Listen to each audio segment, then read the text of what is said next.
had a great question about vermicompost, and I actually prefer to use vermicompost quite a bit in teas. This is something I used to use a long time ago for compost tea, which is air stones. Dr. Lane Ingham teaches that this is a big no-no.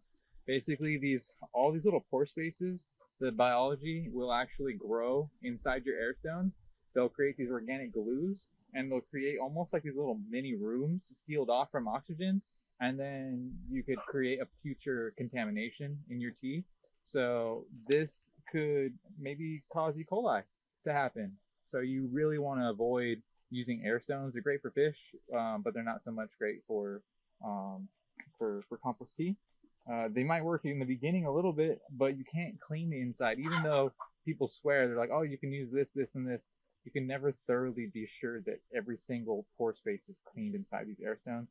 So we're gonna use bubblers like this today. These are really cool. I actually I did a DIY one time where I did like an Oregon State University setup. And first of all, PVC is really expensive, so it actually cost more to do the DIY than it was to actually buy this. Secondly, all the DIY portions, every little fitting is a crevice. Every crevice needs to be super thoroughly cleaned. So when we're doing compost tea, I want everyone to realize that, like, when you wash your dishes, I hope you make them very clean so that next time you eat, it's all not all nasty. When we're doing compost tea, it's the same thing. We're creating an opportunity to feed microbes. And I always anyone I train to make compost tea, I always tell them, make sure you can eat off of it. So you want all of your equipment to be cleaned immediately after use. So you finish your brew, you pull your equipment out, and you clean it thoroughly. So having less of these crevices is your goal. So this bubbler is my favorite. And this was actually, I found this in Dr. Lane Ingham's course. And so then that's what I use all the time. Let's see. So we've got, I guess you always want to start with quality water. A little spider. You want to start with quality water. So that means that one step before that is because we were talking about cleanliness for a moment, have a lid for your brewer, because anything falling in could potentially contaminate a future tea. Like we're putting the good guy microbes from our compost, from our vermicompost, and we're feeding them and we're attempting to grow them. If you just leave it open and leave it willy-nilly, invite anyone and everything, you have no guarantee that because you're creating an opportunity for things to grow. You don't know specifically what you're going to be growing, so it's better to keep things as clean as possible. So have a lid for your brewer. Today we have just a 5-gallon setup and a 30-gallon setup, and actually we're gonna have two so everyone can play around at home. A lot of times, and actually even on wells, when I work on some properties, we use something simple like this if they don't have a lot of money, because it's just a carbon filter, and chlorine is definitely a sterilizer. So you don't want chlorine or chloramine in your water. Chlorine can gas off, you can actually bubble it off, but you want to check with your municipal, because I've heard of municipalities switching it where they're like, oh, we're using chlorine, and then we're using chloramine, then you can't gas off chloramine. So just as a safety precaution, I just always use one of these. And then when I work on farms, their well water is not necessarily the best for the microbes, especially because it varies greatly depending on your region and your groundwater supply. So think of like the groundwater as a mineral bowl, and when the water table is high, say early spring, all of a sudden the water's diluted, or the mineral content and any salts or anything that's in that water table is diluted heavily. And so soil life will be, this is actually Dr. Lane Ingham has shown this. They were working on a farm, and they had this contract, and they were like, hey, we're going to work with you on this farm, but it has to be quality water. Can you guarantee that? And they got that in contract. So they got in contract that water quality is an essential portion of what they were doing, because they were doing a microbial process. And they were growing, they were monitoring with a microscope, everything was growing super well. And then after a short period of time, when they looked under the microscope, everything was dying. And they're like, what's going on? So they started checking back all their variables, found that the well water quality had changed. The neighbors were pumping tremendous amount of water out of the ground because of growing season. All of a sudden, the well water quantity went down, started concentrating salts and minerals, metals, whatever was kind of down there, and it was killing off their soil biology. The plants were growing, so most farmers have no idea because they're just like, oh, my crops are alive, but the microbes usually go first, and unfortunately, not everyone's actually monitoring them. So it's really cool to have either learn to utilize the microscope or have a friend who has a microscope. Luckily, we have Janelle as an expert trainer. So if you have questions and you're like, oh, I need a little help, maybe you can send a sample to Janelle if you can't afford it. If you can't afford it, I think CAC has some supplies for testing as well. I have a lab that I use, and they can give you really thorough diagnostics, like on how much bacteria to fungi, etc. Not gonna get too far into that, but water quality is a thing. So this is something I use at home with first. It's called a submersible pump, and I've taken it apart. And if you notice, like, see the grate, the holes on the bottom of this, they're pretty decent size. Like, see the holes on this? The holes on this are 400 microns. That's enough for all of your largest predator organisms, so basically your large microorganisms, to pass through, which is true, is important, because if you go get, like, a lot of people are like, oh, I'm just gonna get a paint strainer bag. Well, I think it's like, I forget the number, but you're gonna filter out a lot of your larger organisms. You want to make sure to, most of our soils around here are high in bacteria. Bacteria are the smallest. So if you have a paint strainer, you're going to have a bunch of bacteria in your water, in your extract, but you're not going to have a full ecosystem. So I recommend at least 400 microns will allow for you to release the organisms. So when you're looking at the equipment that you're going to be applying with, you want to make sure that you don't have any screens, filters, anything going on inside there that has really tiny, smaller than 400 micron holes, because then you're filtering out all the community, essentially, because that's what makes the soil work, it's community. So we've got our this is my submersible pump. I really like it because I'm able to I brew my tea, and then I hook up my garden hose to it, and I drop it in the tea, and I just put like a shut off, like the on off little switch on my hose. Super inexpensive. A lot of compost tea, like, I'm not trying to sell this at all. I actually don't recommend it. A lot of things I sell, I don't recommend. It's funny. I mean, not for small scale, or I'm trying to make sure that people can do things on a budget or for free or cheap. That's kind of my thing, to basically get people off of needing me. But like, so we have like some spray equipment, and it works great for some larger scale, like 5 acres or whatever. But not everyone can afford things like that. This is so cool because you literally can just drop this in a bucket and hook up a garden hose to it. As long as you have a power source, this is like $125. And then you get that little on-off switch at, I got everything at Home Depot, and you can get it at your local hardware store. So about $150 out the door, pretty much. Well, maybe if you don't have a garden hose, then you're probably gonna have to add that on. So they maybe $200 out the door, and now you have a spray system that's pretty convenient. Doesn't work for everyone though. You may not want to, it depends on your landscape. You may not want to drag a hose everywhere you're going. This is another alternative that actually Tim has here on site. And it's basically, it actually has a little bottom container that mounts on here that you can fill with your, no, it's okay. The most important part that I wanted you to see is this. So again, kind of needs cleaning. So this is a no-no. When we're doing compost tea, you can't have things like that sitting on it, because those residues, all of a sudden, as you walk away, the biology grows. It creates more glues, more layers. You come back later, it's so difficult to get off. You always want to get it off right off the bat. Just like your dishes, if you let them sit, and then you come back later, it's really challenging to get all the material off. And I prefer not to have to use a bunch of crazy, even organic chemicals to clean my equipment. If you do this cleaning process right off the bat, you can usually get away with just using water. And of course, I always have a swale or a garden or something nearby where I'm actually, anything I'm cleaning with, my water goes back to the system, gets reinvested.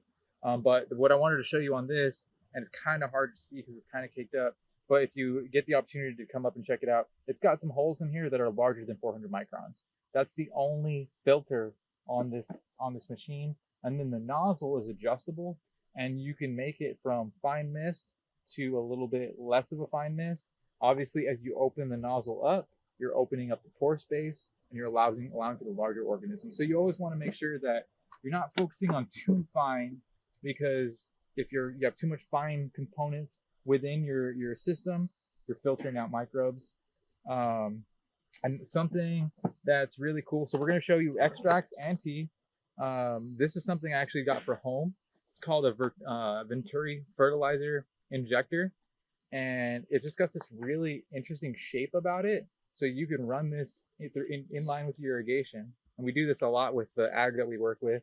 But you run this in line with your irrigation. It has an arrow, so it'll tell you which way it's flowing. And I don't have anything firmly attached because I don't want to do that just yet. But the idea is that the shape creates a suction effect, and so the water passing through here will actually draw from here. So you could then drop this in your extract or tea, and then you're drawing in your organisms and you're injecting them into your irrigation. And on like at scale, it's so much cheaper and more efficient than doing hand watering every single plant. Because I mean, we've done many acres, and we're about to be doing thousands of acres very shortly. And there's no way we could hand water the organisms on thousands of acres. Even 5 acres is a challenge, just manually spraying the tea out there, which I'm starting to investigate, like planes and other techniques in doing so. And so another thing is too is extracts, they're not sticky. When the microbes multiply, they're creating these organic glues.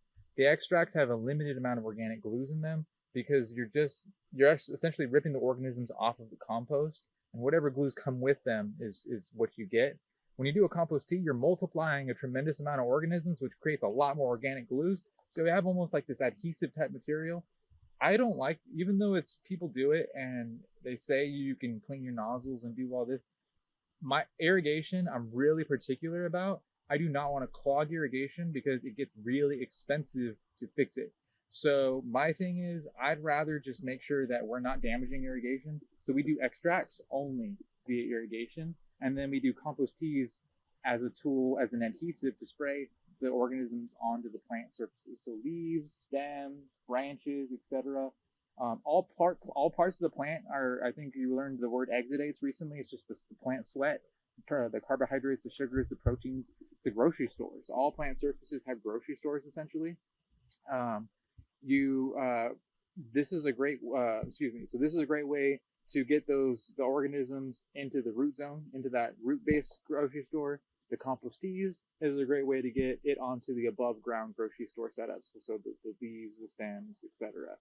So Venturi fertilizer injector, pretty cool. I got this on Amazon super duper cheap. I think it was like $20. So I haven't tested it yet, but I'm pretty sure it should work. You just need a little bit of irrigation know-how, and if you don't know how, you go to your local hardware store and you're like, I got this, and I need it to connect to my PVC or to this or to that, and they'll show you the parts that you can get that going with. So that's kind of the gist. Okay, so to make some extracts, we're gonna do a real quick. So we got some compost here. I think I was told there's more compost as well. Yeah, I think he said he had molasses, and then also if there's more compost, that'd be great, because this is only a limited amount. One last thing is we're going to start by making it really simple. So there's really advanced compost tea recipes that you can get into. Today we're just going to do molasses and compost. Now that is not ideal for growing the diversity of the community, because molasses is a bacterial food. So I like to reiterate that we want to grow a community, generally speaking, but I'd like to get you guys familiar just with the process, and especially we're on a time frame thing. So I just want to show you how to put a food in there, the idea of measuring, how to put the compost in there, how to make your extracts, how to make your teas, and then last but not least, this is actually, I'm going to have to look. I don't have the recipe stuck in my head, because I've actually been using a pre-bag setup that's already all mixed together, and it just helps me a lot when I'm working with farms or gardens. Because a lot of the times that these farmers or gardeners, they don't have a lot of time, and they don't want to sit there like one part this, 2 teaspoons of that, and it's just like you start getting really complex. This has like almost 15, maybe 20 ingredients all pre-mixed. You just go half cup of this, half cup of that per 5 gallons, and it's really simple. I actually have on that the QR codes that I gave you guys on one of the compost tea, compost extract. I basically show you some of the recipes that we use with some of the farms, and because like we take it another step further, where we'll use fish hydrolysate, we'll use a kelp, we'll use a humic. Well, I don't want to overwhelm people though, because it's kind of advanced. And another thing is too, so I should mention this is really important. It's that when you're doing a compost tea, your recipe is kind of important. It's really important. So nitrogens and sugars, they're bacterial foods. So if you put too much nitrogen, too much sugar, and this could be from local plant sources too. If you have too much nitrogen or too much sugar, you're growing the bacteria potentially faster than your air pump can deliver. So say you're putting in a specific amount of oxygen. Well, if your organisms are taking more than that specific amount of oxygen, you actually have an anaerobic or low oxygen environment, and you might be growing E. coli. So you want to be very particular about your recipes. And again, I have guidances on those QR codes. It's basically like an handout for all of you, showing you like how to make your own recipe, plant potential even bacterial foods, fungal foods, and again how to just like slowly dial in your recipe by adding a certain teaspoon or certain this or certain that, and working your way up. Microscope can help, but your nose. So I want everyone to realize that their nose is a super scientific instrument, and you're basically if you smell your tea, some people just don't like the smell of a good compost tea, unfortunately. But for the most part, like to me, like and I'll show you when we start making it. It generally has a pretty awesome smell, especially like when you put kelp and stuff in it. It kind of reminds me of the ocean or something. So you really want to make sure that it smells good consistently. So when you start it, it smells good. In the middle, it smells good, and at the end, before you apply it, it smells good. I've had instances where I've applied it and it didn't smell good, and the plants negatively responded. So your nose knows. So pay attention. Okay, so who wants to make some compost extracts first? We have 3 opportunities here. Anybody interested? We got 1. I'm in. You're in. We got 2, 3. Okay, cool. So we've got 3 400 micron bags. So I'll hand one to you. I'll give you this guy, so you'll take this little one. And then there's actually a third one right here if you want to come on over. Thank you guys. And my stomach's a little kind of draining my energy, so I appreciate your consideration.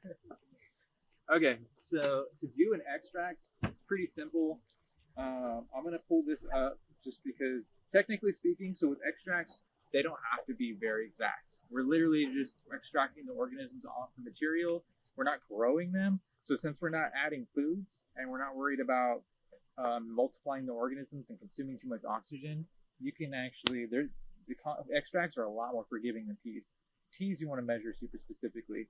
But for the sake of today, we're just going to go with 5 cups for the small guy. And then we'll go with 12 cups, maybe less, I don't know. Oh, that's what I wanted to ask. Does Tim have more compost? Did you? Yeah, we can just pull it hasn't been tested, but we can pull just for the showing from the finished compost pile here. Okay, perfect.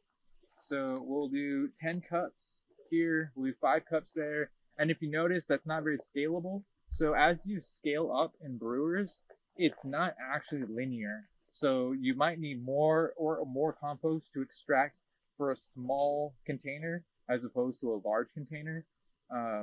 So it's not an exact science. It does, or at least it doesn't have to be, because really our goal is just to take the organisms off of the plant surfaces or off their compost surfaces and into the water. So I got this here.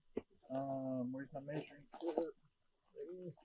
Okay, so if you can take some of that compost, put about 10 cups. I think there's another little scoop in there. Awesome, thank you, sir. So this is 1 cup. So I'm gonna hand this to you. And if you want to use some of that compost, go ahead and put 5 cups in yours. You didn't get yours, so let's get killed his. So is there more compost? Yeah, lots. Let her get roughly 10 cups of that. Actually, here's a bigger cup, so make it happen faster for you. So basically, the way this works, I'm just gonna give you a quick example, and then everyone else can do it. So I'll pinch the bag. I don't squeeze and try to kill all the compost. You know, it's alive, so we don't want it to crush and destroy. So usually I'll just kind of pinch the bag, and then I pull it under the water, and by holding the bag like this, I'm really vigorously moving it, because when you vigorously moving it, you're causing the water to rip the organisms off the compost. If you just do this, that's what a leachate is. The water passively going across the compost. The organisms are so bound to that compost, majority of them are not going to make it into that water. You're going to end up with all the soluble nutrients and things that easily leach out on the bottom. So the difference between a leachate and a compost extract is leachate is passive, an extract, you're physically ripping the organisms off in a positive, loving way. For how long? You'd encourage them to let go.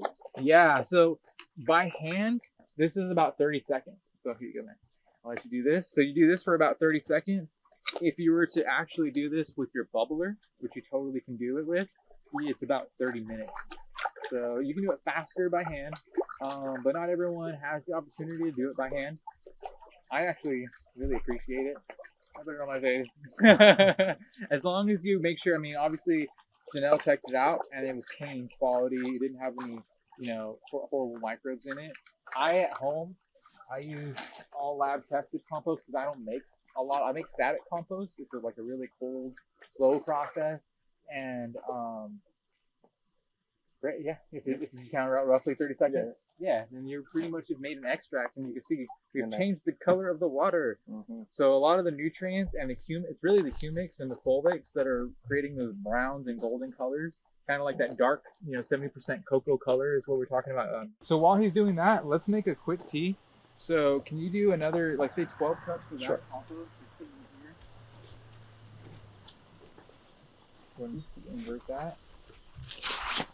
And then will you add 1.5 cups of molasses? And you can use this right here. And you actually do not have to add it to the bag because anyways. So you can add it to that blue barrel, 1.5 cups, yeah. And then he's gonna add the 12 cups. And we're off to the races. Once we get we're gonna have the organisms in there. We're gonna have a food source in there. We're gonna have air momentarily in there, and we have the water, obviously. So that's pretty much what we need to get a compost tea started. You brew it for 24 hours? Temperature is a factor. So right now, I prefer to brew it for longer than 24 hours because it's getting cold at night. So I would say close to here where it gets pretty cold, I would say close to 48 hours. But in the this is pretty cool. So actually, instead of having to do the extract by hand, I don't know what. here, Yeah, we can check put it this outside. out. Well, so basically, again, we can plug that into there. So basically, so I turn it on. Ready to go for it. So fun facts. I'm hanging this pump. Most people don't know about this, but we hang the pumps always above the water level because if your power goes out for a second, the water can travel down the tube and ruin your air pump. So this is just a safety precaution thing. But also by hanging, like hear the vibrations, you put it on a flat surface, it makes a lot of noise. And if this is running for days or nights, that can be pretty annoying. So this has got all the air coming out the bottom. It's got a little one right here, so you can see, oh, we're bubbling. It wants to float usually, not what we want, because if your air is not happening at the bottom, you'll end up with an anaerobic pocket on the bottom, and then you can have E. coli at the bottom, which actually there's farmers that have had that happen.